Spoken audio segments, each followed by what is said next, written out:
Good morning. My name is Rashad Murphy, and I will be discussing my second part of my case study for our 4-year-old client who engages in some inappropriate behaviors or inappropriate language, aggression, spitting, tantrum-like behaviors. So for this client, I wanted to talk around the behaviors themselves as well as the protocols and the interventions that we utilize to remediate these behaviors.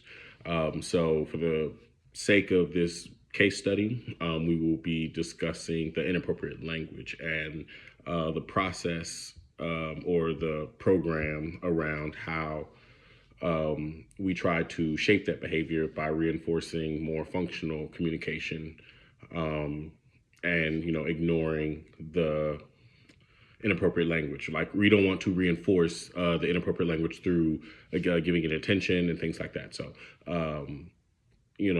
so we have a definition, right? So like, in order to make sure that our RBTs, our staff, right, like we as practitioners, we make sure that we operationally define the behavior so that we know what we're addressing. And so for this, I had to write it down, so I'm reading. So I'm not going to swear for the video, but I did write these. But anytime the client uses language as the S word, F, or things like shut up, crap, darn it, etc., that is not appropriate for the environment, right? Such as the RBT says, let's go to the gym, and the client says, shut up, right? But then that's, an example. But then, if, the client falls and says, ouch, that's, appropriate, right? So it's the cursing, like, saying something like STFU, right? That's inappropriate for a 4-year-old in most environments, right? So, we as practitioners, we have to figure out what the function of that behavior is. And then we will use evidence-based practices to address that function. So some of the things that, an RBT or a practitioner may do in that situation would be to model the appropriate language, such as saying, I'm upset, I want more time, I need a second, I need a break, right? Those are all appropriate things that someone could say instead of saying, shut up, right? Like, that's some form an escape, or like, you're trying to communicate something, but there's a better way to do that.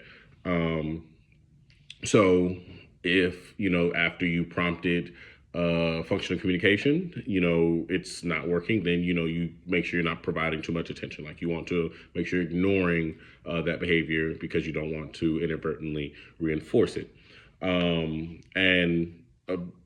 Hope there typically is usually like a break in it because you're not evoking new behaviors. So essentially maybe something else in the environment will attract their attention, and there may be a break.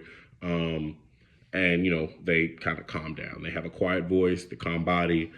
They're trying to find something that they can go play with.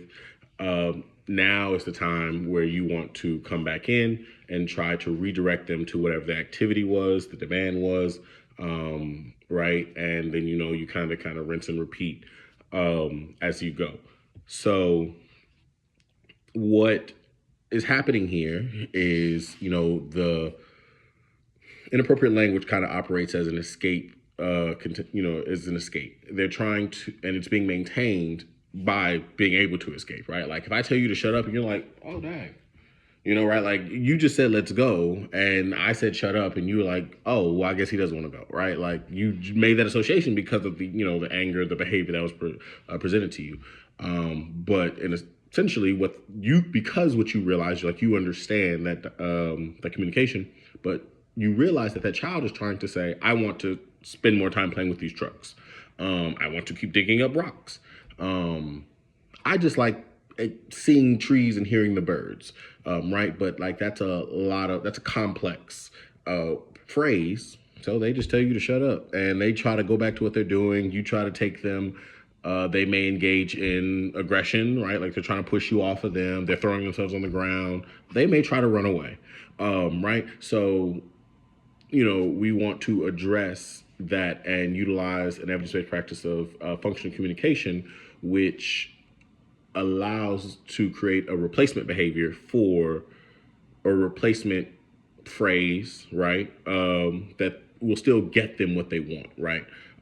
So we're basing it on the function of why the behavior is happening, and trying to train a communicative phrase or behavior that will get them to receive the same things, and during that, we may utilize prompting, prompt fading, a lot of naturalistic teaching though. You're doing preference assessment, right? Like when they calm down and they're looking around and you see that they're about to go for that rock again or that train, you now can, manipulate the environment to make sure that you can, capture the appropriate language, right? Like even if it's just asking for the train, like I want the train, please. I'm like, oh, okay, yeah, good job. Here, now you just started that chain of reinforcement.